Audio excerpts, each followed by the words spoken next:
Assalamualaikum dan salam sejahtera. Pada hari ini, kita berjumpa lagi untuk melihat Sejarah Tahun 4, Unit 8, Tokoh Terbilang, Kesultanan Melayu Melaka.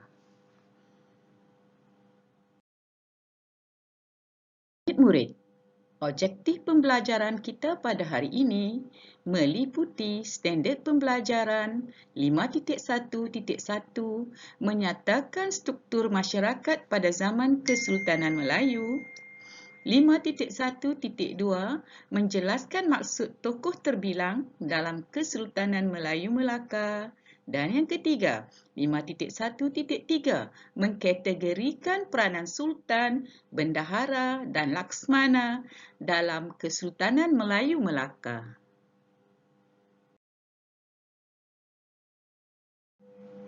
Seterusnya, kita lihat pembahagian struktur masyarakat pada zaman Kesultanan Melayu Melaka, iaitu terbahagi kepada dua, golongan pemerintah dan golongan yang diperintah.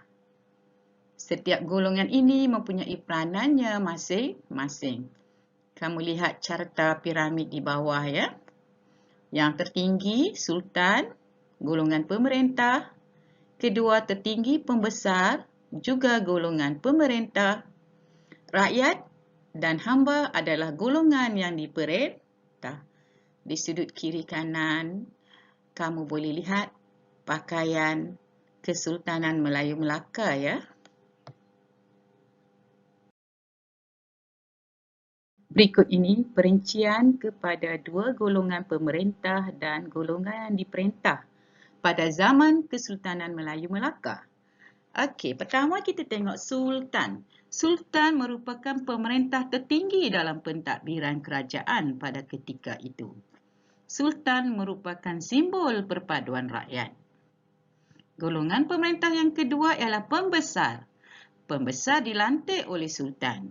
Pembesar bertugas membantu Sultan untuk mentadbir negara.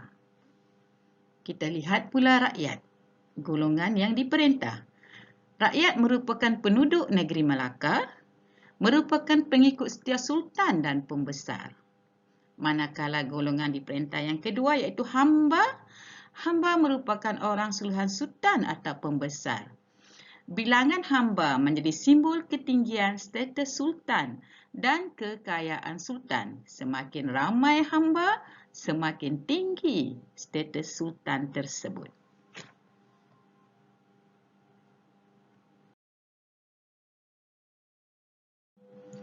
Dalam zaman Kesultanan Melayu Melaka ini, murid-murid, terdapat beberapa tokoh terbilang yang terkenal dalam sejarah Melayu sehingga kini.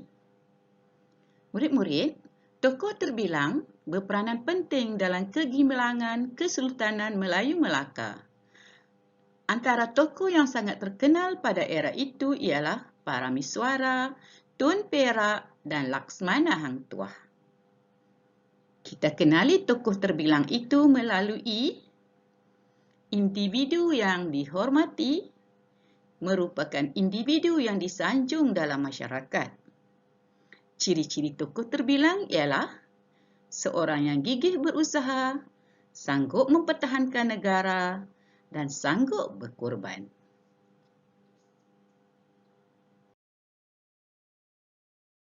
Di sini murid-murid kita lihat tokoh terbilang Kesultanan Melayu Melaka.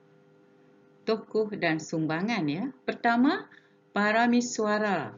Sumbangannya mengasaskan Kesultanan Melayu Melaka.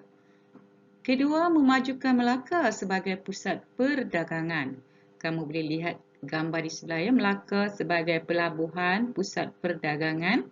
Kedua, Sultan Muzaffar Shah mengukuhkan Empayar Melaka.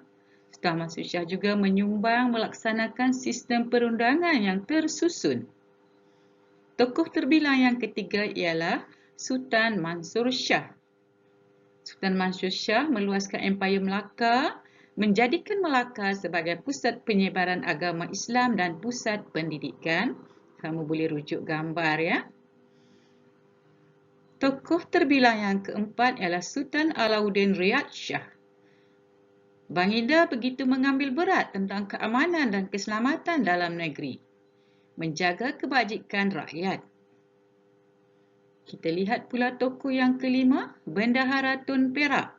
Bendahara yang sangat terkenal, menguruskan pentadbiran secara sistematik dan menunjukkan kesetiaan yang tinggi terhadap pemerintah. Yang keenam, tokoh terbilang yang keenam ialah Laksmana Hang Tuah. Laksmana Hang Tuah memastikan keselamatan di perairan Melaka. Laksmana Hang Tuah juga memberi sumbangan menjadi utusan Kesultanan Melayu Melaka ke negara-negara luar. Baik, kamu boleh lihat gambar pergerakan menggunakan jalan air, laut.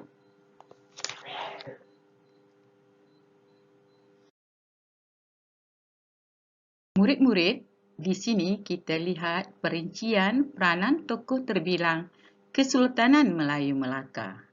Pertama, kita lihat peranan Sultan. Sultan sebagai pemerintah tertinggi kerajaan di Melaka pada ketika itu. Sultan merupakan lambang perpaduan. Sultan berhak melantik pembesar. Sultan juga menentukan hubungan diplomatik dengan negara lain. Sultan bersedia menerima kunjungan pedagang asing. Sultan akan mengetuai angkatan tentera. Sultan juga akan memastikan keselamatan dan keamanan di negeri Melaka dan menggalakkan perkembangan ilmu di negeri Melaka juga. Kita lihat pula peranan bendahara. Bendahara merupakan penasihat Sultan. Bendahara merupakan ketua pembesar dalam pentadbiran. Bendahara pembantu Sultan mengembangkan agama Islam. Bendahara sebagai ketua diplomat, ketua hakim dan mengetuai angkatan tentera. Bendahara juga dilantik sebagai pemangku Sultan sekiranya Sultan gering ataupun berada di luar negara. Kita lihat pula tugas Laksmana. Laksmana sebagai ketua Angkatan Tentera Laut. Laksmana bertanggungjawab menjaga keselamatan perairan Melaka dan keselamatan pedagang-pedagang. Laksmana akan mengetahui urusan rasmi ke luar negara. Laksmana merupakan duta bagi negeri Melaka.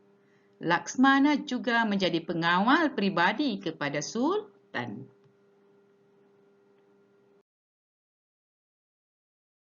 Di sini, cikgu sertakan sedikit info tambahan.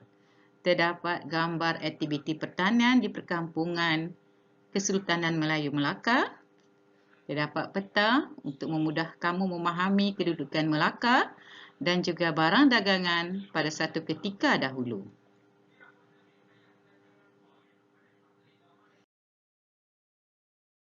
Ya murid-murid, kita sudah di penghujung PDP pada hari ini. Cikgu ingin memberikan kepada kamu satu tugasan.